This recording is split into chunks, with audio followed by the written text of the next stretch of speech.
ఇంకా దృఢంగా ఉండాలంటే మన సేవ చేసుకుంటూ వెళ్ళాలి తప్ప ఇంకా రెండో మార్గం అయితే నాకు కనపడలేదు. కాబట్టి మరి కళ్యాణ్ గారి ఆశయాల్ని ప్రజల్లో తీసుకెళ్లే విధంగా మరి కోవిడ్ వచ్చిన రోజు నుంచి ఈ రోజు వరకు నేనే కాకుండా పక్క కాన్స్టిట్యూన్సీలు అందరినీ కూడా మరి కనకరాజ్ సూర్ గారు, ప్రకాష్ గారు, మరి అదేవిధంగా చిన్నబాబు కానీ, నాయ్ గారు కానీ, రెడ్డి గారు కానీ అందరూ ఎవరికి ఇబ్బంది కలిగినా, వెంకటలక్ష్మి గారు అందరూ కూడా మరి ఒకరికొకరు తోడుగా మరి కార్యక్రమాలు చేసుకెళ్తున్నాం.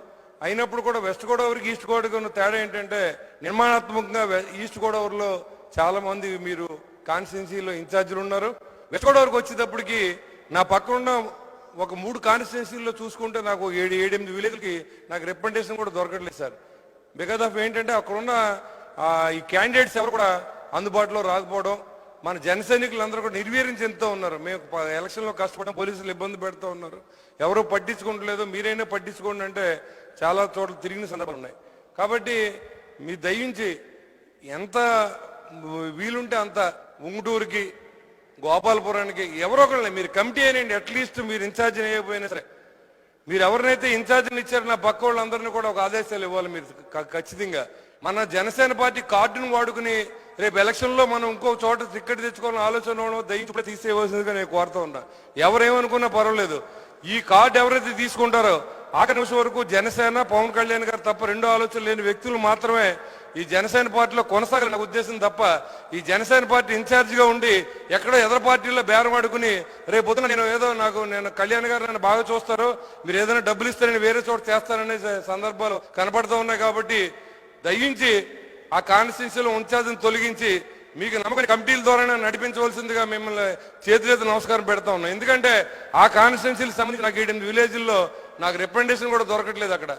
ఎందుకంటే పక్క కాన్స్టిట్యున్సీలో ఎవడో పని చేయట్లేదు, నువ్వు బట్టలు ఇప్పుకున్నావంతా నీకు ఉపయోగం లేదని చాలా సందర్భాల్లో నాకు ఎదురవుతూ ఉన్నాయి. ఒక పక్కన ఎమ్మెల్యేలు ఇబ్బంది పెడుతూ ఉన్నారు.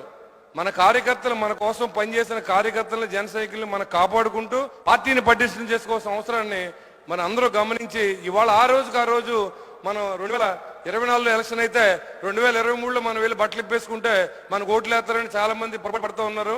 అప్పుడు కూడా మనం ఎలా ఉంటామో మనకు తెలీదు. ఇవాళ జగన్మోహన్ రెడ్డి గారు సంపాదన చూస్తే ప్రతి వ్యక్తిని కొనేసేలా కనపడుతున్నాడు. ఆయన లిక్కర్లో కానీ, ఇసుకలో కానీ ఏ దందా చూసినా బట్టి దాన్ని అన్ని అమ్మేస్తా ఉన్నారు. దానికి కొచ్చిరించి నాదుల్లో తెలుగుదేశం పార్టీ అయితే పూర్తిగా వాళ్ళు ఎవరో బయటకు రాని పరిస్థితి. ఇవాళ జనసేన పార్టీ నుంచి జన సైనికులు మాత్రమే ఎవరైనా కోచింగ్ చేస్తూ ఉన్నారు, కోచింగ్ చేసిన జన సైనికులు ఇబ్బంది పడుతూ ఉన్నారు. మరి చాలా మంది ఇప్పుడు ఏంటంటే మన వీక్నెస్లు చెప్పుకోవడానికి మనం మీటింగ్ పెట్టలేదు, కానీ మీరు నిర్మాణాత్మకంగా మీరు నడపమన్నప్పుడు ఉన్న ఇబ్బందులు మీకు తెలియజేయాలి కాబట్టి మీకు చెప్తున్నాను తప్ప దీన్ని అన్నిదా భావించొద్దని మీ ఇద్దరిని ముందు కోరుకుంటా ఉన్నా.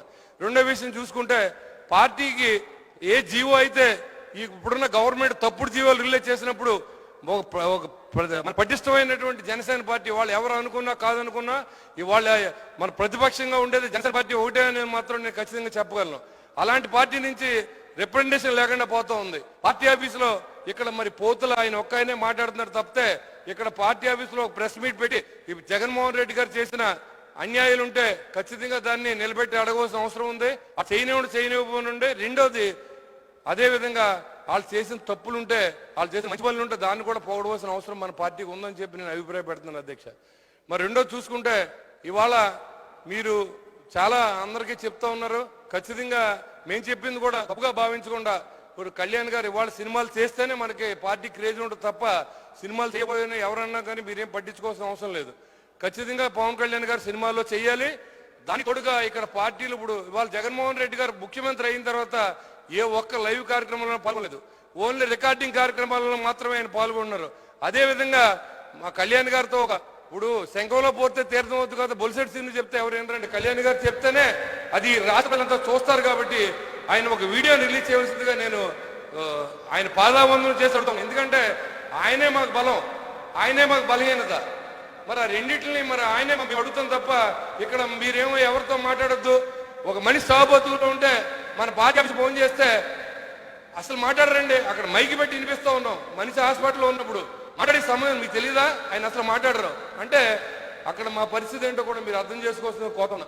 ప్రజల్లోంచి వెళ్ళిన వ్యక్తులకు మాత్రమే ప్రజల యొక్క నాడి అర్థం తప్ప ఎవరినో తీసుకొచ్చి అక్కడ కూర్చోబెట్టి పార్టీ ఆఫీస్ చెప్తే దానివల్ల నష్టపోయి జనసేన పార్టీ తప్ప ఇవాళ మాట్లాడని మీరు అందరూ కానీ ఇక్కడ ఎవరైనా ఆ సమాధానం చెప్పిన వ్యక్తులు బాధపడినా సరే నాకేం ఇబ్బంది లేదు. నేను మాత్రం ఉన్న మాట మీకు చెప్పాలి.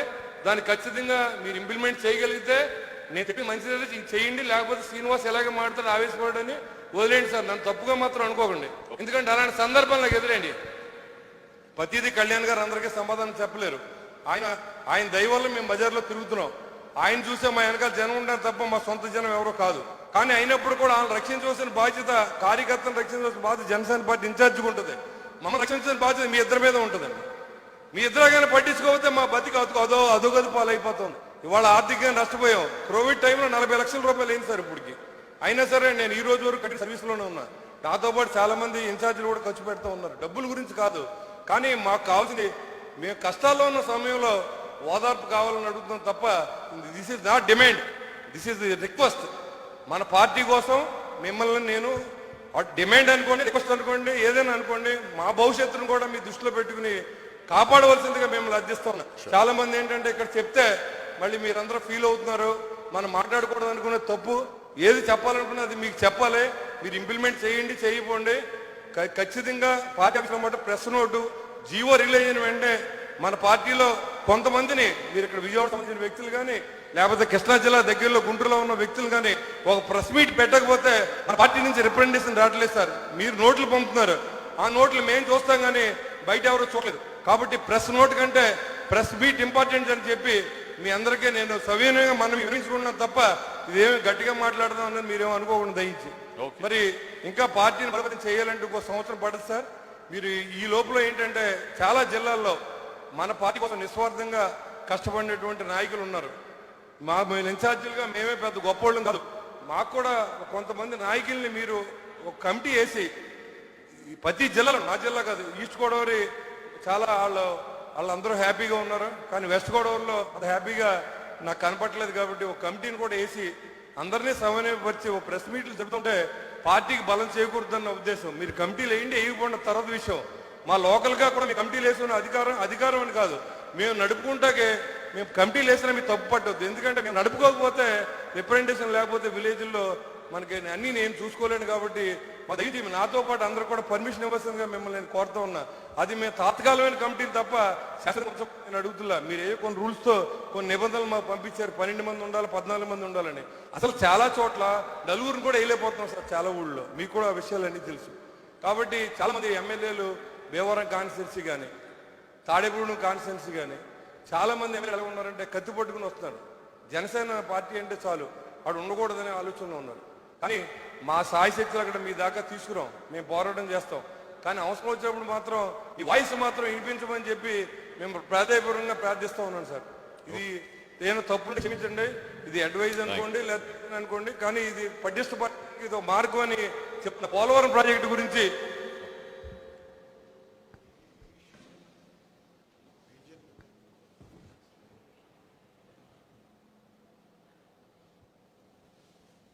సార్, ఈ కోవిడ్ అయిన వెంటనే పోలవరం ప్రాజెక్టు గురించి ఎలాగైనా సెంట్రల్ గవర్నమెంట్తో బీజేపీ పార్టీతో మనం సన్నిహితంగా ఉన్నాం కాబట్టి కట్టి తీరుతారు కాబట్టి మనం దాన్ని అడ్వాంటేజ్ చేసుకుంటాకే ఒక పాదయాత్ర లాంటిది మనం నిర్వహిస్తే మాత్రం ఖచ్చితంగా బాగుంటుందని చెప్పి నా ఉద్దేశం సార్.